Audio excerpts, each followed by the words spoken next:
So good day mga boss. Baka ganito nang itsura ng mga plaka nyo. Ayan. Ayan. Tapos padandaan kayo sa mga busy streets like National Highway. Yung may mga checkpoint. Naku, delikado yan mga boss. Posible kayong magka-penalty dyan ng 5,000 to 10,000 pesos.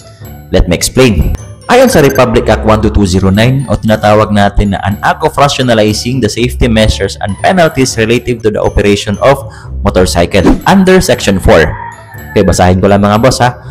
Loss of number of plate or readable number plate. If the number plate or readable number plate of a motorcycle is lost, damaged, or stolen, the owner or possessor of such motorcycle shall report to the same to the LTO and PNP. Okay, dalawa yan ha, LTO at saka PNP. To the Joint PNP and LTO Operations and Control Center within 72 hours or 3 days. So, from discovery of loss of damage. So, on request of replacement of number of plates. So, failure of the owner to report the same shall subject to the owner of a fine of not more than 5,000 pesos. So, klaro-klaro sa rule natin mga boss. Kapag na-discover nyo na damage yung mga plaka nyo, tapos hindi nyo na-report dyan sa LTO at saka sa PNP, tapos padandaan kayo sa mga checkpoints or sa mga national highways, tapos na-flag down kayo, matik meron kayong penalty dyan na 5,000 pesos. At ito yung worst. Kapag yung plate number nyo is ginamit sa krimen, halimbawa lang, so meron kayong penalty dyan na 10,000 pesos. At yan ang mabigat mga boss. Kasi napakalaki na ng 10,000 mga boss sa panahon ngayon. Okay, so ano dapat natin gawin? So ito yung gagawin natin mga boss. Kailangan nating mag-request ng duplication sa LTO. But before kayo pumunta sa LTO, make sure na i-prepare nyo itong 4 na requirements. Ano itong 4 na requirements? Unang requirements mga boss is kailangan natin ng affidavit of damage to plate number. So anong affidavit ito? Ayan, kung makikita nyo sa screen. So ito ay isang sworn statement explaining the cause of the damage and requesting na duplication sa LTO. Ayan. So paano naman kapag nawala yung plaka? So ibang affidavit yung execute natin. Ito yung tinatawag natin na affidavit of loss. So kapag damage, ito yung affidavit na kailangan natin i-execute. Okay, that's the requirements number 1.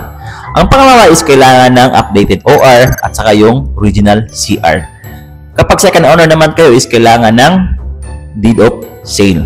Okay, yan yung pangalawa. Pangatlo is kailangan ng PNP HPG clearance. Okay, may babayaran ka dyan. Pang-apat naman is yung damage na plaka. Okay, kapag kompleto na yung 4 is pwede na kayong mag-proceed doon sa LTO. So, isurrender nyo lang lahat ng documents dyan at meron kayong babayaran.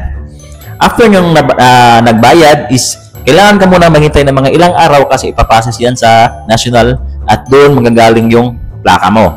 Kaya kailangan mo munang maghintay ng mga ilang araw.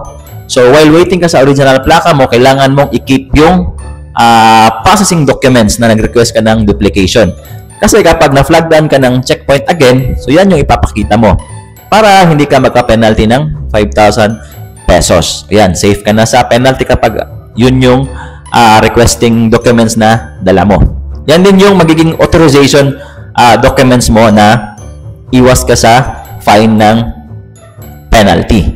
Okay, so ang tanong, paano naman kapag yung improvised or yung temporary plate ko is na-damage? Kailangan po bang execute ng ganitong affidavit? Ang sagot dyan is hindi na. Etong affidavit na po ito is kailangan lang sa mga original plate number na na-damage. Okay, so sana clear tayo dyan.